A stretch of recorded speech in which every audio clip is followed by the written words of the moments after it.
Enseguida vamos a recibir a Adriano Hernández y Alan Márquez. Ellos son nuestros ponentes invitados. Alan Márquez es diseñador de software y Adriano es artista conceptual de lienzo. Estarán compartiendo sus experiencias en la industria de los videojuegos con su conferencia El Sendero de un Technical Artist. Les damos por favor la bienvenida.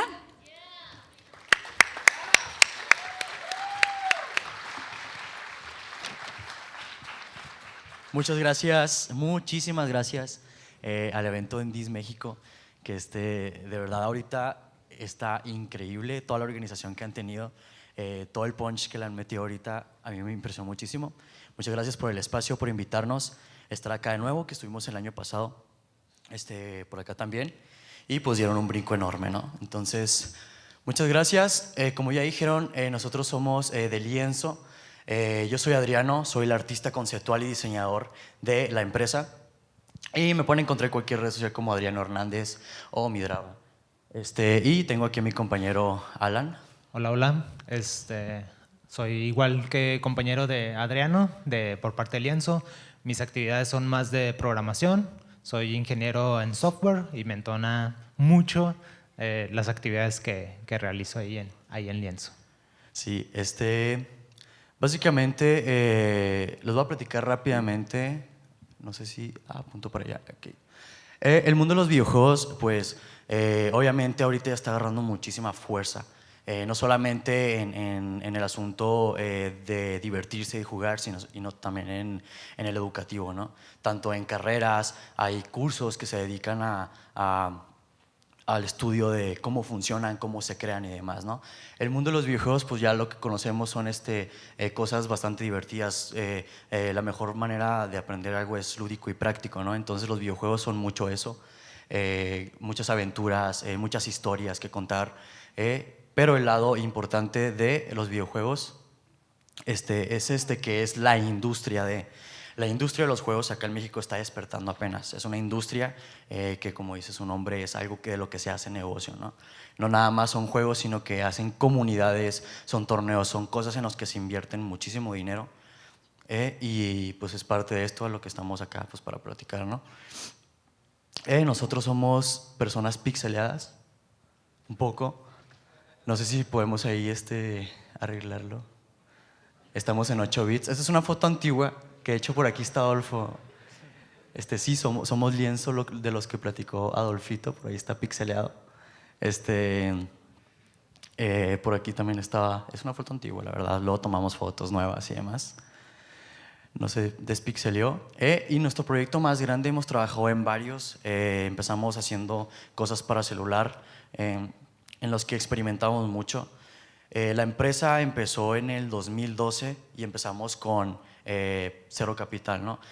Había mucha gente que se me acercaba actualmente y me decía, oye, ¿cómo le hacían para conseguir este financiamiento y demás? Y pues como les contaba nuestro compañero, es puro tocar puertas, ¿no? Puro ir con gente y demás, pero a veces no se puede y muchas personas se rinden respecto a esto. Dicen, ¿sabes qué? No tengo dinero, no puedo pagarle a nadie, se acabó. Y no es así. Nosotros estuvimos alrededor de 3 años dándole machín, dándole una friega a lo que hacemos por pasión. Básicamente trabajamos por amor al arte. Y después de todo ese tiempo, pues nunca nos cansamos de tocar puertas, de hablar con gente, de conocer gente. Es algo muy importante. Ir a eventos, poner la cara al frente del proyecto, gritar que estás ahí, que existes. Porque muchas veces la gente le gustaría, hay muchas personas que les gustaría lo que haces, si ilustras, si escribes, si haces música, hay muchísima gente en este planeta que le gustaría ver lo que haces. El asunto es que te conozcan, ¿no? Entonces llegar, dar la cara, gritar que existes, que estás ahí.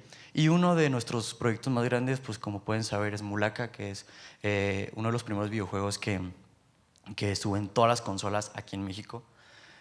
Mulaka, pues como bien saben, es un videojuego basado en la cultura tarahumara, y nos llamó mucho la atención porque lo que queríamos hacer es que es una cultura que es originaria de Chihuahua, la capital de Chihuahua, o del estado de Chihuahua en sí, pero las personas que estamos acá en Chihuahua, a lo que llegamos es no saber más allá que solamente que corren y listo, ¿no?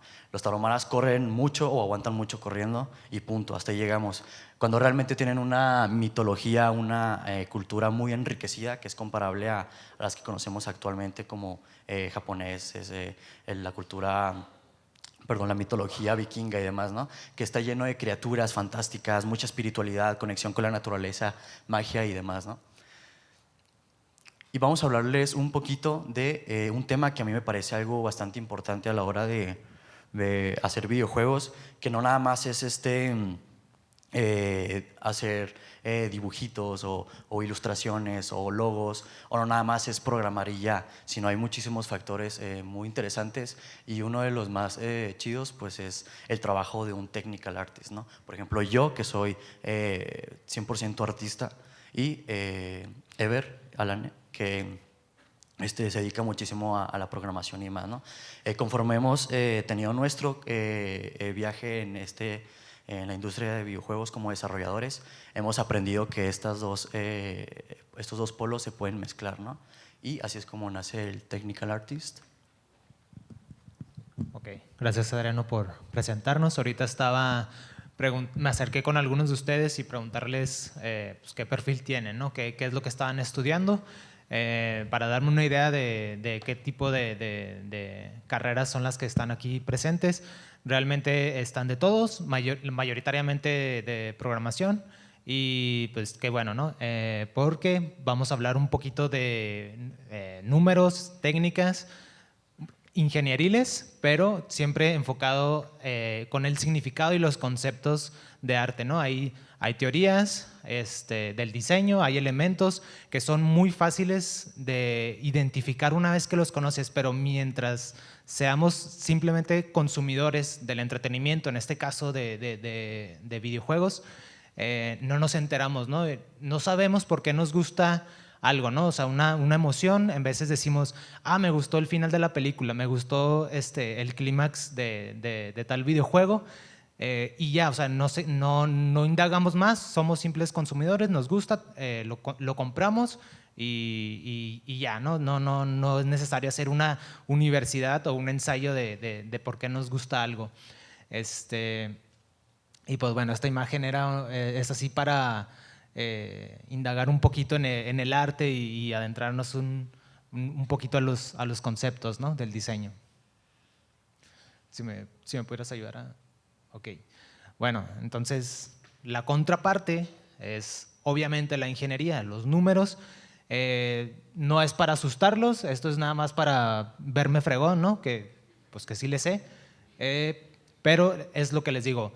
Si Adriano, que es artista, quisiera indagar un poco en cómo implementar cierto dinamismo por ejemplo, el del comportamiento de un personaje, ¿no? de un menú, de la sensación que tienes al estar navegando en el menú de compra, ¿no? del videojuego, y cada vez que compras y se escucha un sonido así como de dinero o ándale, gracias. Bueno. Okay. ¿Me ayudas? Bueno, voy a empezar muy rápido. No voy a indagar demasiado, pero se ve aburrido. Es aburrido realmente. A mí me apasiona. Pero un ejemplo. Bueno, aquí ya lo encontré. Un ejemplo de cómo calcular cuánto pesa una imagen, ¿no? Esta resolución, la que está arriba, 1920 por 1080, es un tamaño estándar, Full HD. Ahorita actualmente existen resoluciones mucho más altas, pero es como todavía se mantiene como muy buen formato de aspecto. Entonces, si hacemos la multiplicación, pues vamos a tener que tenemos 2 millones de píxeles, ¿no? Entonces, cada píxel nosotros sabemos que guarda 3 colores, ¿no? Por la combinación de esos 3, pues nos da todo un espectro de colores posibles, no infinitos, pero hay que almacenarlos, ¿no? Y actualmente, pues cada color o cada canal, que son el amarillo, el verde y el azul, pues necesitan almacenarse en alguna parte. Tienen una capacidad de 8 bits, ¿no? Cada canal, 256 valores, pero multiplicados entre ellos por todas las combinaciones posibles, pues nos darían como 4.000 millones de posibles colores, ¿no? Para cada píxel. Entonces, es importante conocer en las dos tablas que están acá del lado derecho, cómo cuando lo guardamos en un formato JPG, que tiene mucha compresión, es un formato muy preferido, por eso mismo, por el almacenamiento, el cual nos va a costar más o menos 400 kilobytes, ¿no? Es el primer renglón que está a la derecha. Luego tenemos abajo, la tabla de abajo. ¿Qué pasa si lo guardamos sin compresión? Pues bueno, nos va a pesar entre 2, 6 megas, 16 megas, dependiendo la cantidad de colores en el espectro que querramos, o la profundidad de bits, correctamente dicho. Estas dos comparativas, tener una imagen de 2 megabytes o de 400 kilobytes, es una diferencia muy grande, porque normalmente las texturas en los videojuegos, las imágenes, se guardan sin comprimir en memoria, ¿ok? Lo que normalmente vemos en la tabla de arriba es el almacenamiento únicamente. Y sí, almacenarlo tiene un costo muy pequeño, pero en procesamiento nos damos cuenta de que nos vamos a consumir la RAM, ¿sí? Con 10 imágenes que hagamos a esa resolución, no sé, todos los iconos, ¿no? Que los iconos tienen que estar perfectamente, no tienen que tener compresión, hay que almacenarlos, hay que cargarlos en memoria, y eso es algo que normalmente muchos de los artistas ignoran un poquito ese tema porque no les incumbe, o sea, y sí es cierto, no les debería de incumbir, y es donde hay una comunicación entre los departamentos, entre Adriano, entre yo, que podría hacerlo una persona, un perfil que es el artista técnico, ¿no? En este caso. Bueno, ya para ejemplificar, voy a suponer que la mayoría de aquí ya lo sabe, pero me voy a enfocar un poquito en los que somos nuevos o nos gusta un poquito indagar. Vemos las tres caras de los perritos, las vemos igual realmente a la vista, pero pues obviamente tienen diferentes niveles de compresión, diferentes ventajas. Entre más compresión haya, pues obviamente hay una balanza, ¿no? O sea, entre calidad y peso de las imágenes. Siguiente, por favor. Un tip. Estos dos formatos de imágenes, el PNG y JPG, los dos más comunes que conocemos y que hay, tienen una diferencia muy grande, que es que el PNG puede guardar un canal alfa, ¿no? Tenemos los 3 colores más otro canal, un cuarto canal que guarda información. No es necesario, cuando no es necesario, muchas veces usamos formatos PNGs porque decimos, es que el PNG es un formato que guarda muy buena calidad. El JPG también guarda muy buena calidad. Lo que pasa es que cuando exportamos, normalmente, o sea, saturamos la barra de la compresión del JPG y salen imágenes muy feas, y ya estamos predispuestos a que el JPG es un formato feo. Pero podemos, si nos gusta mucho el PNG porque ya estamos predispuestos a que tiene mejor calidad, lo que podemos hacer es que cuando no usamos el canal alfa, podemos exportar obviando ese canal. Entonces, de los 4 canales que cada uno tiene 8 bits, o sea, un total de 32 bits, pues nos estaríamos ahorrando 1/3 de la información posible que se guarda en el archivo, ¿no? Bueno, más números, aburridos. Pero por eso les puse una imagen más atractiva. Si se fijan, la diferencia entre 2 bits nada más, 8, el espectro de colores posibles que se pueden hacer con 8 bits y 10 bits es muy grande. Cada bit, o sea, es un valor binario, pero hace mucha diferencia añadir un dígito más a la información. Entonces, actualmente ya tiene varios años que, por ejemplo, las televisiones tienen un formato HDR, o una tecnología que mejora la calidad de los colores, la calidad de los contrastes de los tonos oscuros. Y es algo que también, otra vez, no es que sea malo, pero muchos artistas obvian esta información y trabajan de una manera tradicional que es correcta porque es muy optimizada su manera de trabajar, o sea, perdón, no optimizada, muy productiva.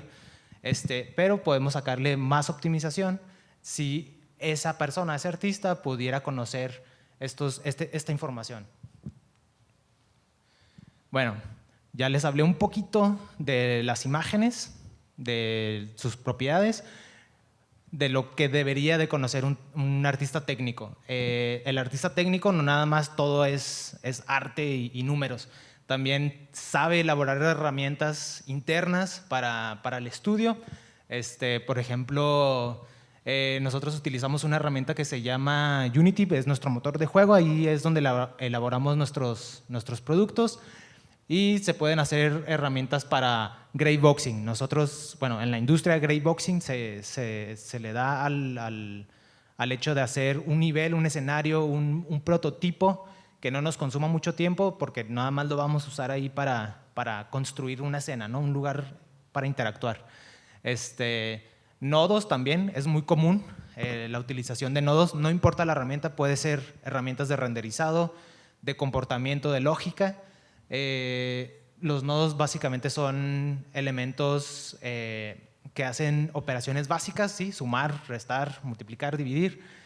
Y obviamente tiene otros nodos más complejos, pero todos son fundamentales en operaciones entre nodos, entre información, entradas, procesamiento y salida, ¿no?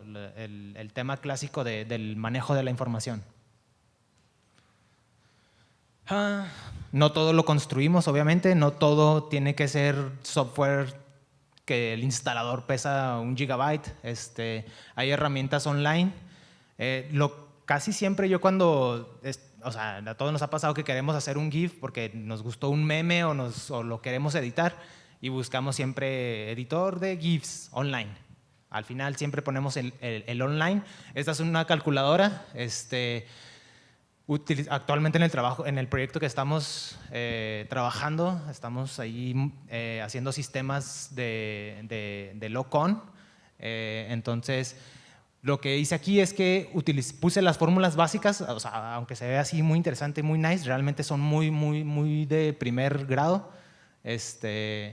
para sacar estos modelos, o estas fórmulas, estas ecuaciones y trasladarlas a la programación.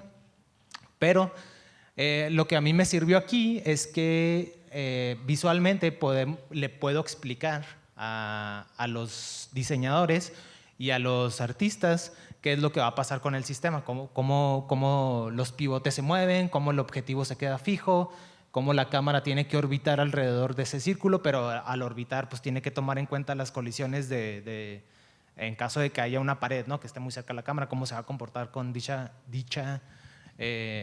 colisión.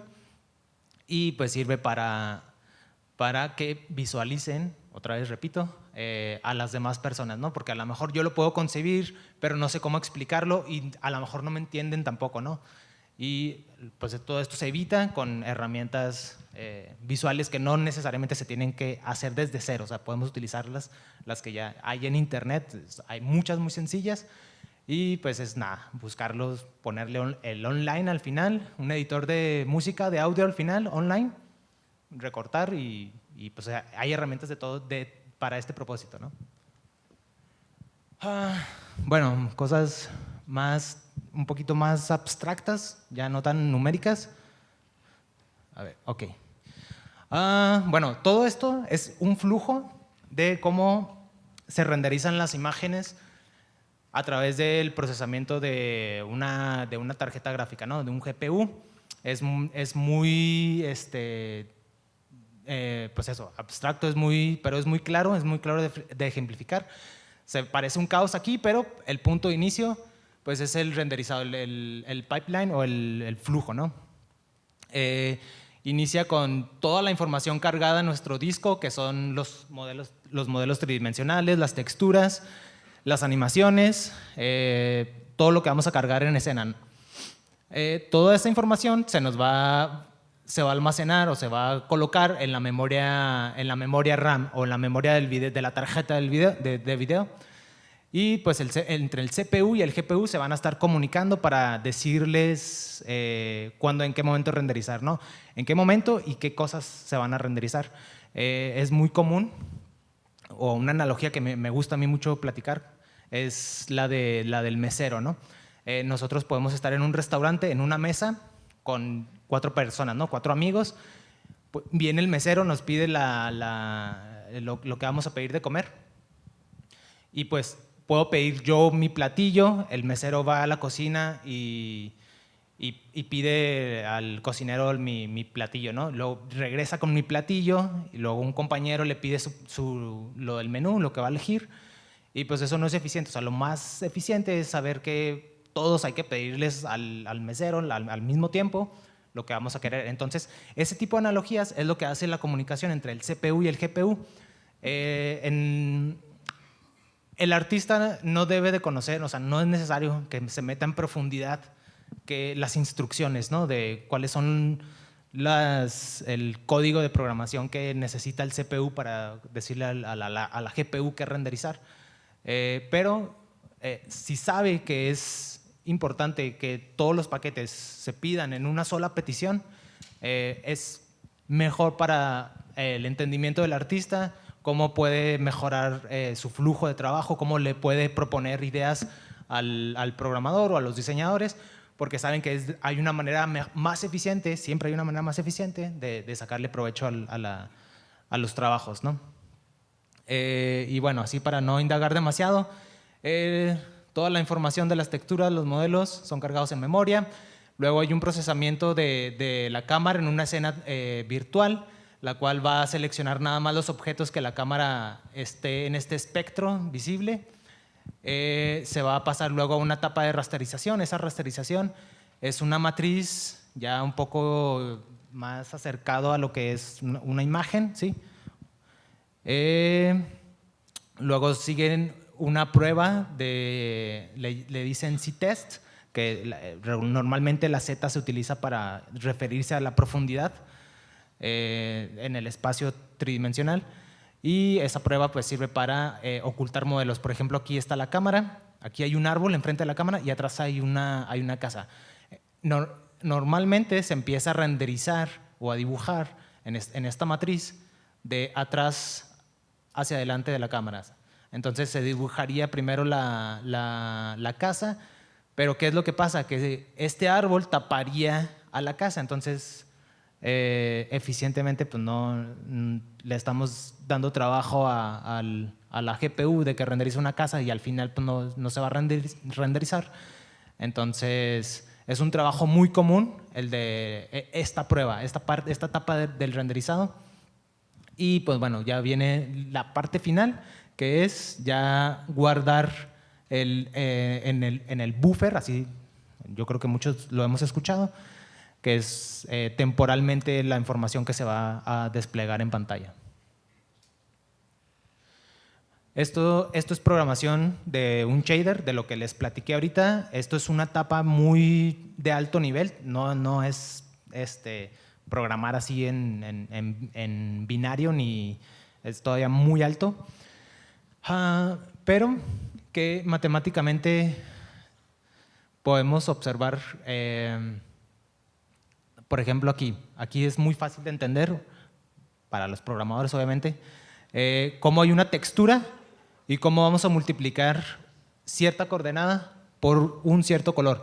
Entonces, esto es muy fácil. O sea, aquí estamos tintando una parte del modelo con un color que viene de la textura que le estamos dando y con un color de tinte.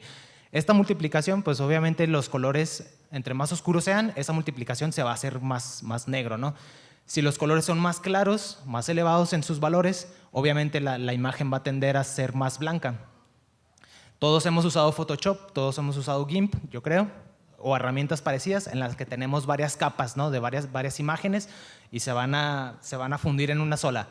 Entre capa y capa siempre hay un modo de mezcla o de blend, en el que hay multiplicar, hay screen, overlay, disolver, hay un montón de, todas las hemos visto, y eso son operaciones básicas, o sea, es restar, es dividir, entonces Ya cuando les platicas eso al artista, ellos están familiarizados con la herramienta del Photoshop, con la herramienta de cómo mezclar las capas, y cuando pasas aquí a explicarle a la línea de la multiplicación, o sea, entienden muy claramente cómo funciona ahora esa mezcla. No todo tiene que ser programación escrita, hay programación visual. Estos son nodos.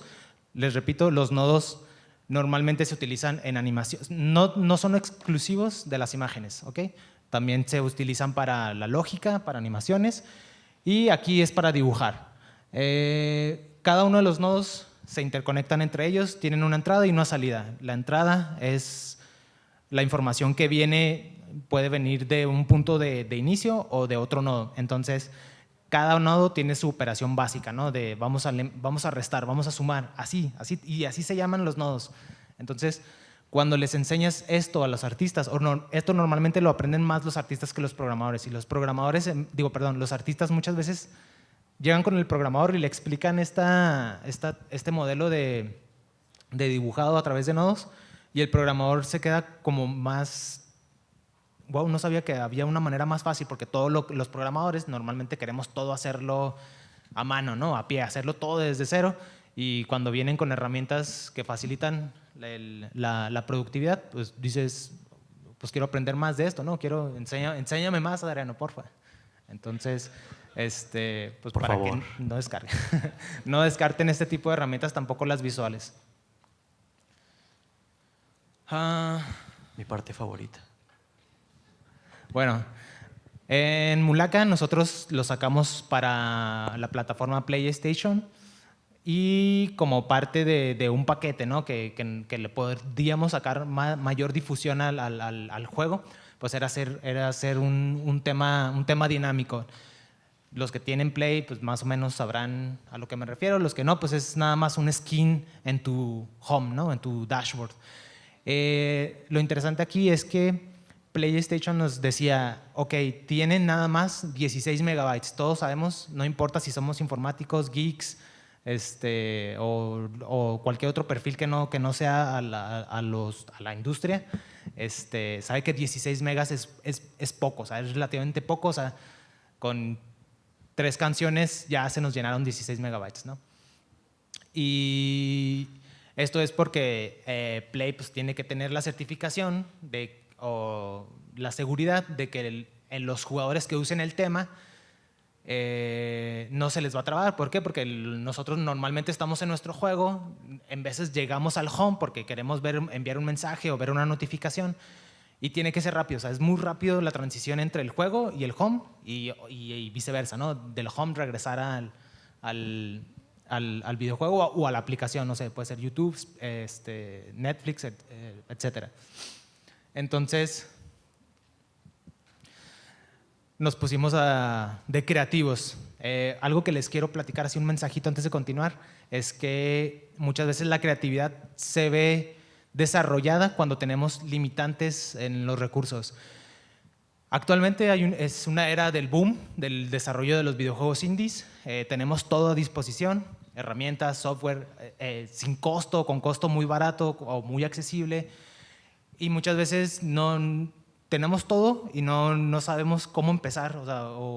Y algo que nos pasó aquí con este tema es que fue la primera vez que nos impusimos a una limitante técnica de meter música, meter modelos tridimensionales, meter animaciones en un espacio muy reducido, pero muy reducido. Entonces es cuando la creatividad por forzosidad, vaya la palabra mal dicha, pero es cuando explota, ¿no? O es cuando la pones a trabajar. Bueno, dale, siguiente, por favor. Este es el modelo de la luna, muy sencillo, muy low poly, muy al estilo del videojuego. Obviamente, o sea, todos sabemos que en el tema, o sea, los de lienzo o los que tienen el tema en sus plays, es dinámico, se mueve, etcétera, tiene musiquita, las estrellas brillan, parpadean, pero no se mueve hacia los lados. Entonces no es necesario dibujar todas las caras, ¿no? Entonces atrás de la luna pues está así como mochada, no es necesario tanta información cargada en la escena. Bueno, estas son las montañas. Esto es una sola pieza, o sea, no parecen 3 secciones, pero es un solo modelo. La piedra donde está colocado el personaje, una parte media y las montañas. O sea, nosotros simulamos así la profundidad. Obviamente es una perspectiva en la cámara del tema, pero pues en otra perspectiva ya pues, se ve un poquito la trampa, ¿no? Tenemos 3 modelos de nubes. Viajan de izquierda a derecha, así recto, horizontalmente.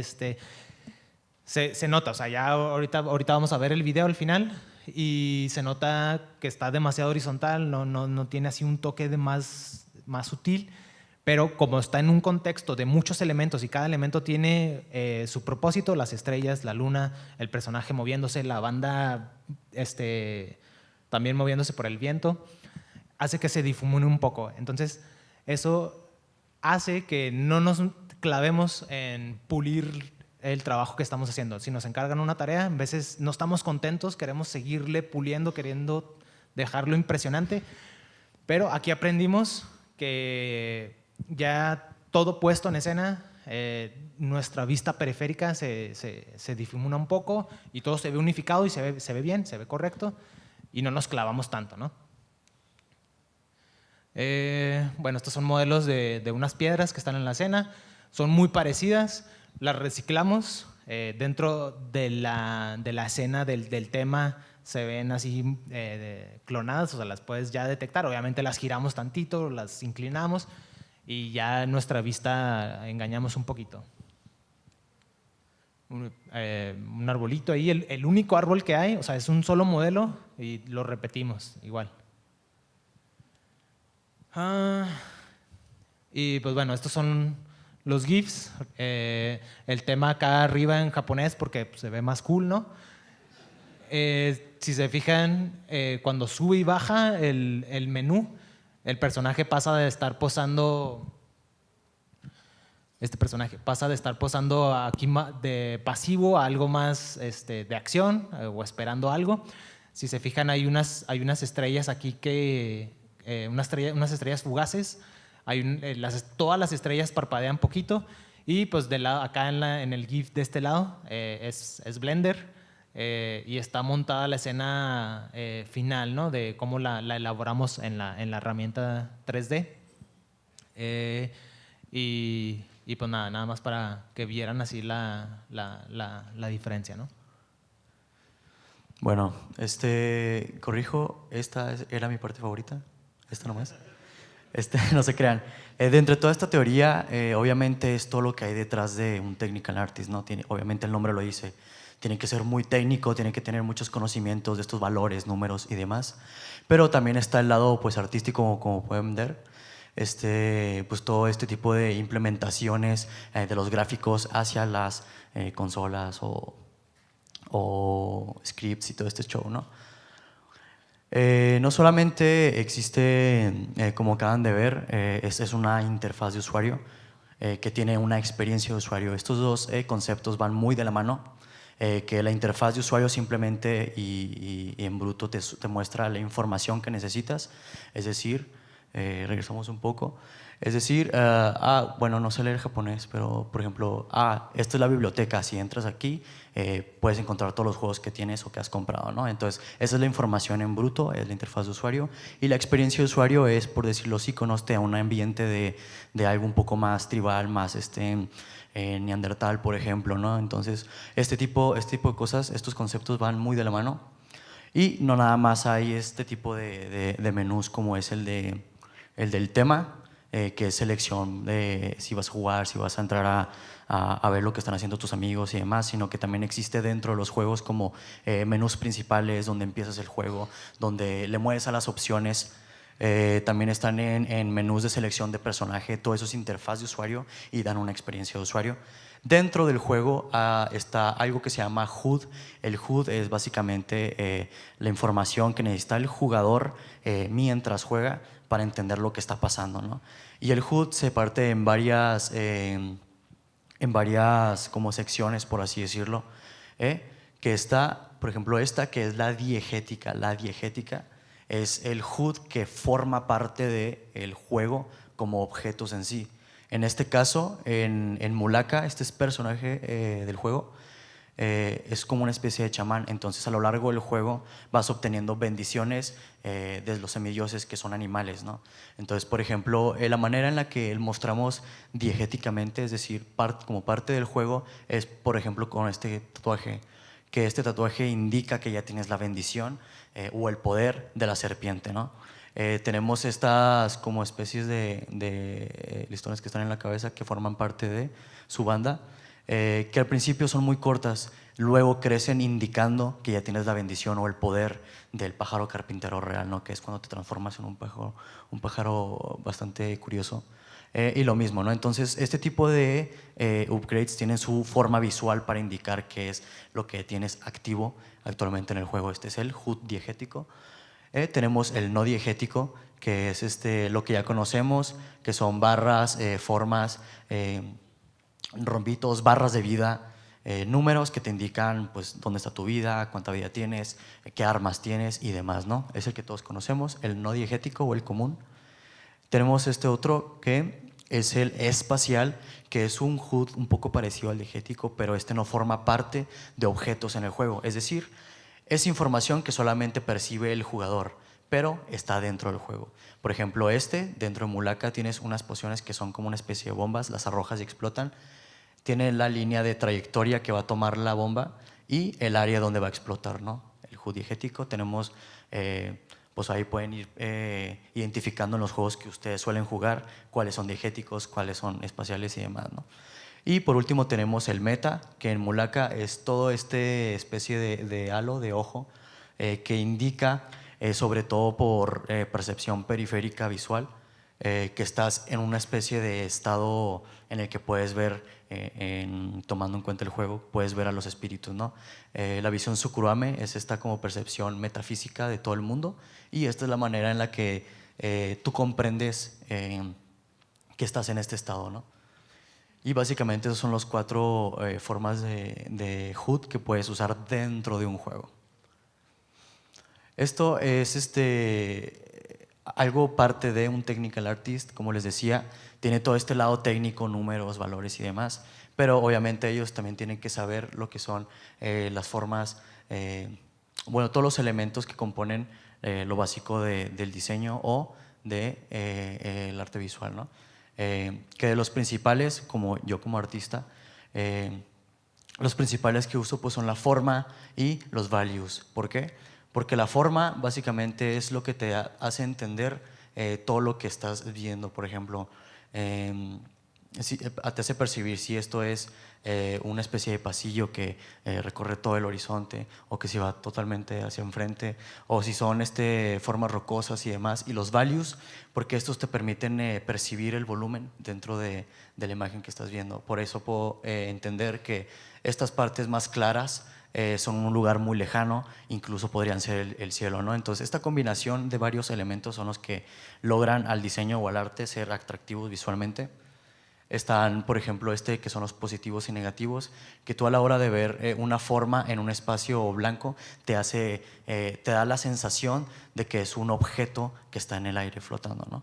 Entonces, conforme percibes esto, tu visión periférica va entendiendo que este espacio, que aquí era positivo porque era un punto negro en un espacio blanco, ahora aquí es negativo, que está entre si se fijan bien, aún se alcanza a ver un poco el ave, pero está entre los peces, que conforme vas bajando lo percibes al revés. Aquí sientes que el fondo es porque estos son los elementos visuales que captan tu atención. Básicamente eso se trata. Aquí está un ejemplo en un logotipo. Aquí está la flecha, es lo que pretenden un poco dar a entender FedEx, con que la flecha es como se fue, ¿no? Va para allá, te lo vamos a mandar, va a llegar sano y salvo. Y básicamente esto es un poco de esta percepción de espacio negativo y positivo. Vemos esta especie de torso robótico en el que vemos que su cuerpo es como azulado y demás, ¿no? Ves cosas encima, sobre más encima, cables dentro y demás, ¿no? Y dices, es una especie de robot acorazado. Pero luego tenemos otro que ya tiene especie de más coraza encima, roja, lo observamos bien y percibimos casi lo mismo, ¿no? Pero luego de ver volvemos al de acá, al azul, y ahora vemos y lo sentimos como si estuviera desnudo, ¿no? Como si fuera un humano. Aquí es como si tuviera la playera o la sudadera, y aquí es como si no la tuviera. Esa es la percepción del espacio negativo y positivo. Básicamente, esto es de lo más importante en el ámbito del arte, que son las formas. Las formas, como les digo, como artista, es como que lo principal, porque te da a entender todo lo que está percibiendo el ojo, ¿no? Por ejemplo, el círculo, que son cosas como muy simpáticas, de ahí nacen los Funko, las cosas kawaii, los chibis en las animaciones japonesas, por ejemplo. Lo cuadrado, que es algo como muy firme, que te da mucha seguridad y demás. Y lo triangular, que es algo como muy intrépido, ¿no? Entonces, esto lo suelen usar para hacer personas malvadas o con malas intenciones. Muy bien. Complementando un poquito lo que dijo Adriano de los elementos del diseño, hay muchas teorías del diseño, teorías del color, teoría de la música, que si ustedes buscan en la Wikipedia, o sea, a lo mejor pues sale Da Vinci, ¿no? Ahí lo decimos, qué flojera, pero es nada más leer el primer párrafo, comprendes un poquito, ya sabes, ya no se ve tan rebrujado, scrolleas hacia abajo la página de la wiki y vienen los elementos, ¿no? Así enlistados, son bullets, y te dice cada uno qué propósito o qué justificación tiene, y se vuelve muy sencillo de entender. Obviamente, o sea, esto no es un taller, pero quisiera extenderles la invitación a que si tienen la inquietud, ¿no?, de saber qué es la teoría de la luz, cuáles son los elementos del diseño, se metan, es muy sencillo. Si no les gusta leer, está YouTube, toda la información está muy accesible, es nada más cuestión de tener ganas, ¿no?, de escribir 4 palabras en Google y ver qué resultados nos da y leerlo, ¿no? Bueno, pasando otra vez ahora a mi área, ¿no?, de la parte técnica. También ¿cuántas veces no hemos hecho una nueva imagen en Photoshop, GIMP, Inkscape, Krita, la herramienta que usen, ¿no? Y nos pregunta la aplicación de qué tamaño la queremos, de qué resolución, qué medidas de píxeles de ancho y de alto. Yo he escuchado muchos diseñadores que dicen, yo hago mi resolución a 300 dpi, y como que sí saben lo que es, pero en la parte de seleccionar, ¿no?, esa configuración, les preguntas, bueno, ok, densidad, pero tamaño físico, ¿de qué tamaño físico va a ser? Y se quedan callados y me responden otra vez, sí, 300 o 72 si quieres, para que sea más barato. Pero hay conceptos que muchos diseñadores no han entendido, porque o sea, no es necesario. O sea, aquí tú le picas en hacer un nuevo canvas y ok, y ya te pones a trabajar a gusto. Pero, siguiente, por favor. Pero sí hay diferencia. O sea, sí hay diferencia entre el concepto de DPIs y el concepto de resolución de una imagen en píxeles, ¿no? Los DPIs pues es muy sencillo de entender. Entre más denso sea la cantidad de píxeles en una pulgada o una unidad física de distancia, pues eso es, ¿no? Más nitidez, más significa que es más denso, tiene más densidad, DPIs, perdón, que pues son los puntos, ¿no? Puntos por pulgada. Hay otras medidas, pero todas se refieren a lo mismo, ¿no? ¿Cuántos píxeles caben en cierta distancia?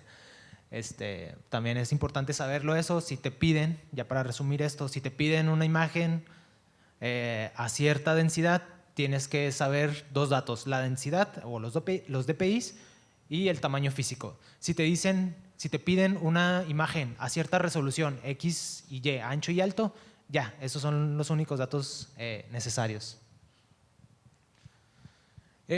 Otra cosa técnica, ¿no?, que todo artista debería conocer son los colores indexados. Anteriormente mostramos el espectro de colores posibles, ¿no?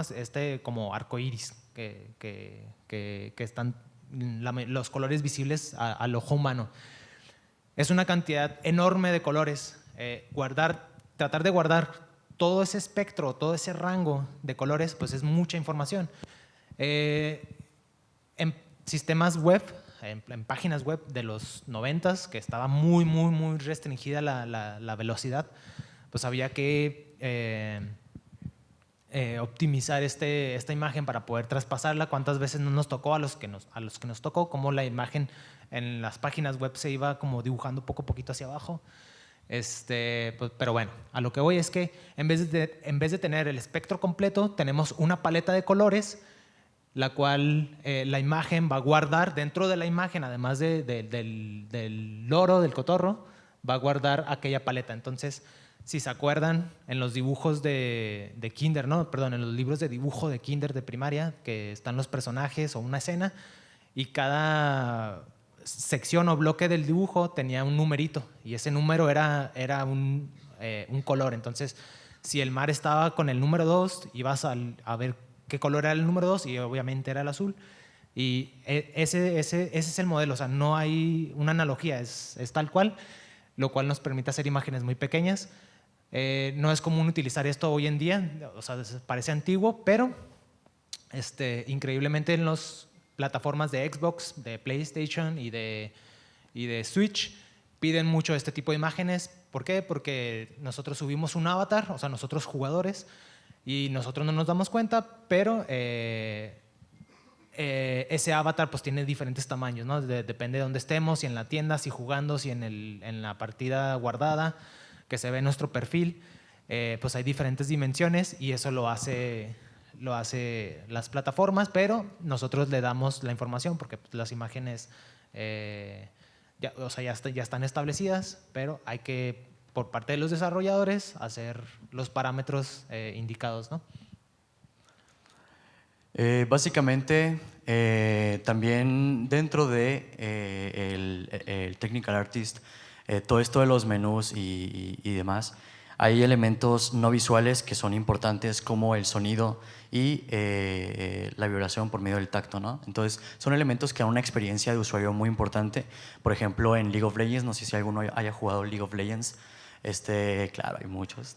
Y por ejemplo, en los botones de League of Legends, un botón muy importante es el de iniciar partida, ¿no? Es un botón que tiene un peso muy importante dentro de la interfaz del manager del juego. Y cuando pasas el cursor, no sé si han fijado, pasas el cursor por el botón y hace un pequeño ruidito, ¿no? Un chiqui, chiqui, que indica auditivamente que estás a punto de presionar un botón importante. Cuando presionas ese botón, hace un ruido todavía más estruendoso y más, con más enjundia, ¿no? Entonces, eso es lo que ayuda muchísimo para una experiencia bastante buena. Significa que acabas de activar algo importante, no solamente en botones, sino en muchísimas cosas. O, por ejemplo, con la vibración, cuando estás en algún menú y ya activas algún switch, tu control vibra, ¿no? Vibra como muy fuerte, acabas de activar algo. Lo desactivas y hace una vibración más pequeña, es como, lo acabas de quitar. Ese tipo de elementos no visuales son los que ayudan a dar una muy buena experiencia o que mejoran la experiencia de usuario dentro de la interfaz. Bueno, ahora desde el área de programación, ya nos dijo Adriano una experiencia, ¿no? De una experiencia de usuario, de cómo transmitirla al jugador. Pero, pues, ¿cómo? O sea, ¿cómo se hace eso físicamente? Hay vibradores que los conocemos, el de abajo lo conocemos más, ¿no? Es el clásico motor que gira, y como tiene un contrapeso que no es uniforme, pues hace que sea inestable, ¿no? Y es lo que hace que vibren. Lo tenían los celulares también, pero el de arriba pues es lo de abajo, es lo que dice acá arriba, ¿no? Perdón. Es un actuador, resonante, no sé qué, cosas fancies. Básicamente, esto es un HD Rumble, el vibrador de los Joy-Cons del Switch. Y ¿cómo es que vibra? No gira. Lo que pasa es que aquí hay una bobina y adentro hay una pieza que se está moviendo, que es el contrapeso. Y la sensación que tiene el Switch, que es muy bonita al estar jugando con juegos que le sacan mucho provecho a estas características, es que, a diferencia Silas, para atrás, por favor. Para atrás. Perdón, estaba cambiando. A diferencia del motor, el motor nada más utiliza un parámetro que es la velocidad de giro, o activado o desactivado, dependiendo la calidad del control, ¿no? O sea, si es un control moderno, etc. Pero el HD Rumble recibe dos parámetros, que puede ser qué tan rápido gira, y la otra es qué tanta distancia, perdón, no que gira, qué tanta distancia, ay, me perdí, aquí. Una es qué tanta distancia de este punto de inicio hasta acá se va a desplazar. Entonces, acá tenemos las dos señales. Si se fijan, la señal de abajo es como muy, muy constante, o sea, no es constante, pero vemos que es como más uniforme a simple vista. Y la de arriba, o sea, hay variaciones en amplitud, está constante en frecuencia, pero tenemos dos. Entonces, al tener dos parámetros o un parámetro extra diferente al del motor, pues se pueden hacer cosas muy, muy padres. Los que tienen Switch o han jugado, por ejemplo, un 2 Switch, se habrán dado cuenta que es impresionante la sensación, ¿no? Al estar jugando con los controles. Siguiente. HD Rumble o resonador de vibración no sé qué, no nada más es del Switch, o sea, no se lo inventó el Switch, ya tiene muchos años, se utiliza en celulares, también en la industria en general que quieran utilizar ese tipo de vibradores, los Joy-Cons y obviamente el Steam Controller. Y bueno, ya por último, la información. Bueno, este tipo de información musical normalmente la obviamos, o sea, decimos, vamos a meter música, un MP3, basta. Pero también aquí hay muchas áreas de optimización. El MP3, ¿cómo funciona? No me voy a poner a explicar esto ya para hacerlo más rápido. Es que hay frecuencias audibles en nuestro ahora espectro audible, antes teníamos el visual, que ya no escuchamos, o son frecuencias muy bajas o son frecuencias muy altas. Lo que hace el MP3, y al igual que otros formatos, es quitar esas frecuencias. Por eso los archivos de MP3 pesan muy poquito, sacrificando alguna calidad. De repente, ya cuando escuchamos una canción en ese formato, nos podemos dar cuenta de que, híjoles, suena como un ruidito chisquillante, es porque falta información que fue recortada del formato. Y pues bueno, esta es nuestra última diapositiva, el Nintendo Sistema de Entretenimiento. Utilizaba 4 canales, estaban muy limitados, eran señales cuadradas, había un canal o una voz de ruido, que es lo característico del Nintendo, ¿no? Había sonidos que se escuchaban como... Y pues bueno, esto es de la parte creativa y pues ya, apresuramos un poquito la presentación. Pues básicamente, gracias. La verdad, quiero confesarles que nos pusimos de acuerdo, Adolfo y yo, y nosotros, para asustarlos un poco en la creación de videojuegos. Entonces, pues ya vieron todo el desbarajuste que tienen que hacer. No se crean, hacer videojuegos es muy divertido. Una friega, pero es muy chido. Muchas gracias por darnos atención. De verdad lo apreciamos muchísimo. Y ojalá les haya servido de algo. Mil gracias.